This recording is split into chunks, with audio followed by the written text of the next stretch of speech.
the outcomes, it's typically not something I'm going to get as upset about or try to drum up a fuss about unless I'm seeing something bad happen because of it. I encourage people to think for themselves, but if people don't think for themselves and they engage in a movement that's overall causing good to happen in the world, I don't really see it as like a huge problem.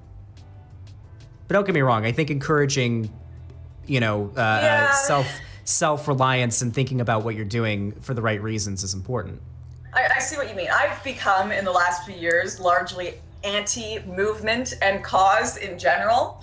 That's going to sound weird initially saying it, but I've found over the years, like even in kind of right-wing circles, people would get into these movements and when they'd try to justify their behavior, the things they were fighting for, the arguments they were having online, they'd say, this is for the movement. This is for the cause. And I'd ask them what the cause was, and they'd be like, well, the cause is progressivism, or the cause is Trump. And it seemed that the cause of the movement had become the cause. It was kind of a self-creating, there was no real people behind it, right? To me, if the cause doesn't actually come down to affecting and helping real people, and you're just doing it, I'm doing this for Black Lives Matter. So you're acting for the cause. You're not actually doing it for someone's life. I'm doing this for the MAGA movement. There has to be real people, real community, real family that you are fighting for change. Whether it be, I have someone in my community that is deeply affected by gang crime, and so I've joined some sort of movement to fight against gang crime because my community and people I care about are impacted.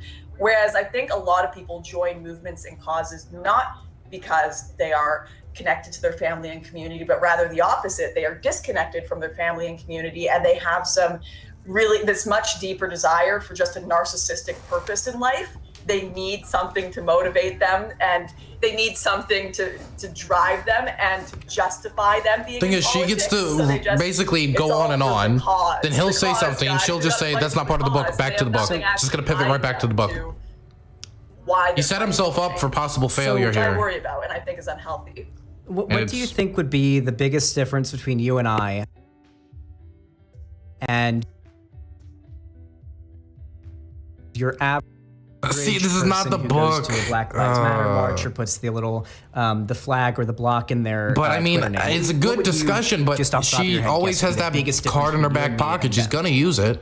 I'd have to know them on an individual level. I'd have to know their motivations for doing that. Well, if there's someone who's doing it just because they saw a lot of other people do it, I would say the difference is I have really delved into the subjects that I care about to the point of, flying over to Europe to go investigate the migrant crisis from the other side with the traffickers and seeing it firsthand. Also, and I will say, when I was initially involved in politics, I think I had a bit of this problem where it was just for the cause, and I hadn't built a lot of community and real things that I cared about, which I've changed now. And part of the reason I'm in politics is because I really care about my family, I care about my community, and I care about their future. And that's where most of my life is focused.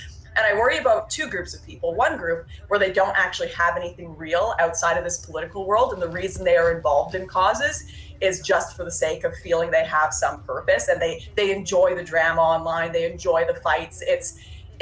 It makes them feel justified in attacking other people, and the people who are just doing it blindly because they're scared of being socially rejected for not supporting these movements. I don't think anyone's going to get socially rejected for saying nothing about it unless they're actively standing against it. Because it happened to Chris Pratt. He said he didn't want to go to a Biden rally, and they tried to cancel him online. Yeah, he didn't say nothing about it. He said canceled for doing nothing. Yeah, he said he didn't want to go there. Also, Chris Pratt had been canceled for some certainly more valid things before that. However, No, but you just said people aren't being canceled for not doing anything. When I have friends that are Instagram influencers, totally non-political, that said they got hundreds of messages from people saying, how dare you haven't posted a black square, you haven't posted anything about the rallies in the States, how dare you? It's the idea that no one is getting canceled for just standing back and saying nothing is just untrue. It's untrue. Maybe it's because I'm like a political creator, and when I think about getting canceled, I think of much more virulent, hardcore things and getting a few mean messages. When I get canceled for anything, it is way worse than like what those people probably went through. And I'm a comparatively much smaller figure. And the motto of Black Lives Matter is literally, in some cases, silence is violence. So either you support us or you are a violent individual. You are not allowed to not agree with us.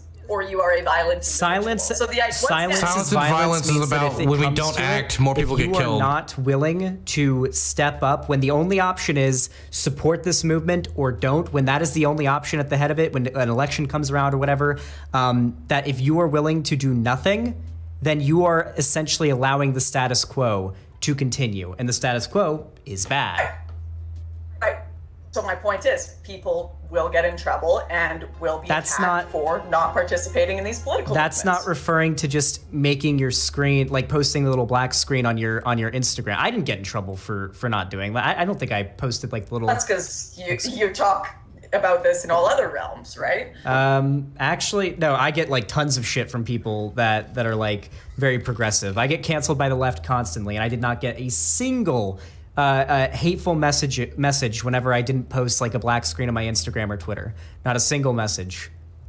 Okay, well, I know people who did, and ultimately this is for groupthink bit. I know you just said you don't really mind that much if people, as long as they're doing good things, even if they don't understand why they're doing good things, it doesn't matter that much. The problem is, when people don't think about why they're doing good things, they can easily be turned to bad things. And if people's understanding of the politics they're supporting is fickle and not very thin, that makes long-term success of whatever your political ideology is extremely hard. And it also makes them easy to just turn to the next group, whatever it may be, whenever that's popular. So I really think you should care a lot more about people who are just doing good things without thinking about it. Because those are the people that are ultimately usually utilized by dictators and tyrants. True. If you look at my most recent YouTube videos, a significant amount of them are me going after people also on the left who do that same kind of thing. I criticize this plenty. People looking for a group and they join into, say, like leftism, like what I am, a leftist, and they do it because they want community, right? And I criticize that plenty. But I think, because you brought up a few anecdotes of people that didn't, like, they put the little black block in their thing, or they had the flag, or they said BLM, but when you asked them, they didn't know what the issues were. I think one of the biggest differences between us and them that you have to remember is that you and I are media-trained public figures that make our livings off of advocating for the issues that we care about. Media-trained public figures. Is he media-trained? Joes. They Zan is have a following on Twitter, but they aren't these political figures or political activists that dedicate their lives to learning about and advocating for these issues. Correct, which is why it is such a problem. Is it really irresponsible she's doing? Well, yeah, there's a risk. There's always a risk when having these conversations. Thankfully, every single topic. She's already much bigger than him, so it's not a huge risk. Have to be an advocate for every But then he chose like a platform, like basing it off the book is a risk for him. The average person has to speak up and has to be an advocate for all of these different issues that they could never have the time to properly investigate. And that is a lot of pressure. And this is something that is put on us from a very, very young age. You have kids that are doing climate marches that have no idea what any of the data, any of the information on this is about, and they're just doing it because they've been told that it's their job to save the world. No, it's their job to be learning, basic life skills in school, and they're being used as political pawns in so many cases. And this is ultimately the problem I'm pointing out in my book, is all of these people that are either doing it because they want to look good or are legitimately being used as pawns by political manipulators. Okay. When we don't have the time to understand every topic fully, quite frankly. Some people can be advocates for topics that they understand very deeply and not be political advocates, of course, but we're being asked a lot of as humans these days. Too much.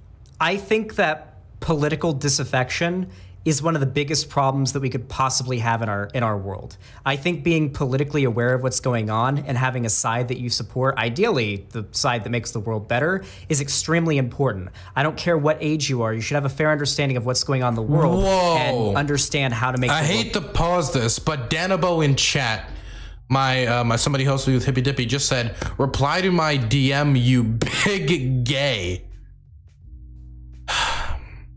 Danabo has been able to go off like that for too long. Better and probably have a desire to make the world better. Obviously, with climate change, that's an issue that concerns everybody. So having kids engaged in those marches, they're learning about climate change in school. This is an important issue.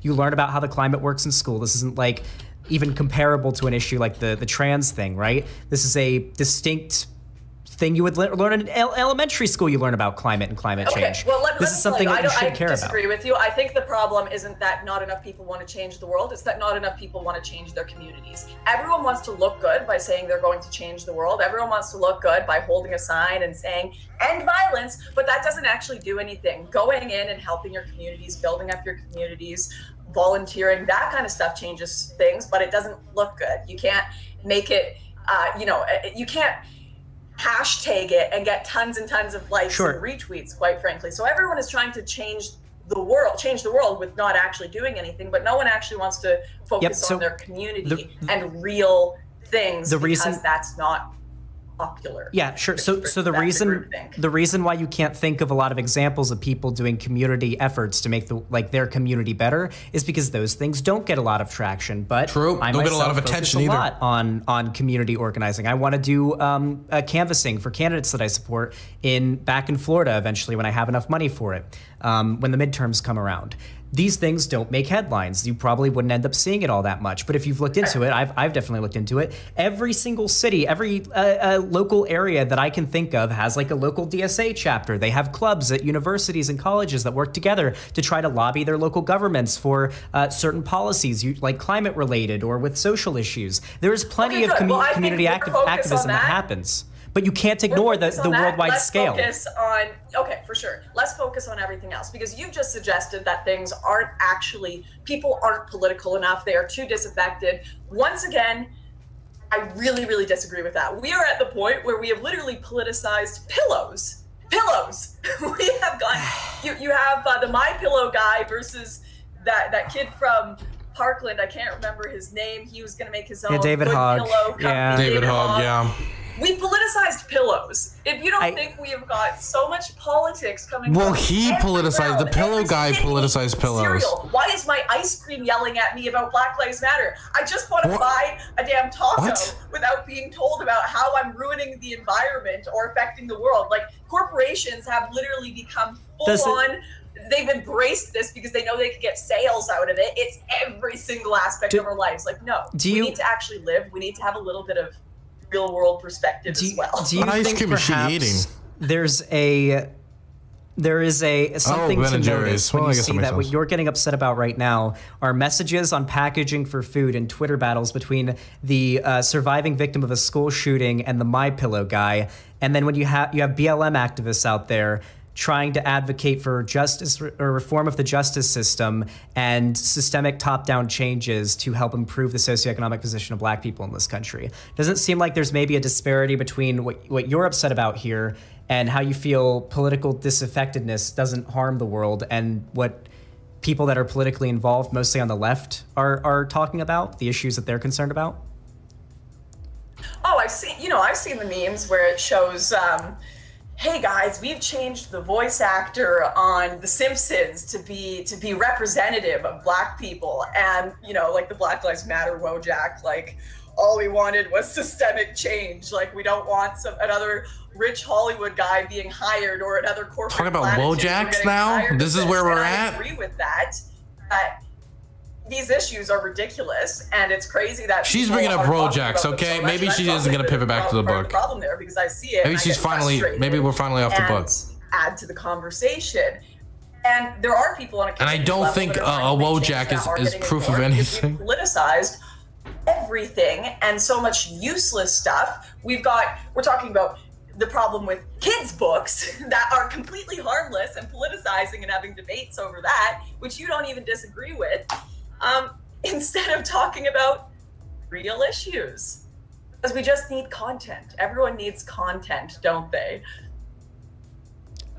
Sure. So I don't know what that has to do with what I just said. The argument that I was making is I think that being disaffected from politics is harmful and that everyone should care about making the world better, making their community better as well. And when you brought up ways in which people are too involved in politics, what you brought up was political messages on food packaging and Twitter fights between public figures and not real issues that are going on. It seems like, what would you say affecting you right now is like a huge systemic issue that's like really affecting your life very badly? The lockdown of countries and not being able to see my family. Okay, that's something that people should care about. Coronavirus. We want to get past this coronavirus shit as soon as possible. We want to distribute vaccines. Is this not a political issue that people should be caring about? Because that's something that affects your life directly. I want to quickly go back to your point. My point is that I thought you were about to pivot back to the book. People are not disaffected. They I gotta use the bathroom again. I'll be right back. But they are being brought into it and involved in the wrong ways. Rather than on a community level, rather than where they can actually make change, they're being distracted by all of these ridiculous platitudes, which I think ultimately we agree. We've just been talking past each other. So I'm saying people are not disaffected from politics. They are being used and abused by politicians and corporations to talk about issues that make them popular, and they're following groupthink to talk about useless issues instead of thinking for themselves and going and involving themselves in politics that are actually really helpful on a community level. So once again, I think we agree there. We're just talking past each other. I'm absorbing everything that you're saying here. Okay, I'm internalizing it. I promise. I guess what I'm trying to say is I feel like, at least here in America, because I'm most aware of American politics. I know you've traveled the world quite a bit. You're from Canada. You're currently in Australia. For me, here in America, I'm pretty sure most people, or at least a significant amount of people, don't even vote. That's a big issue to me. That is political disaffection at work. And to make it even worse, there are people who are going to decide who they... issue that is affecting people on every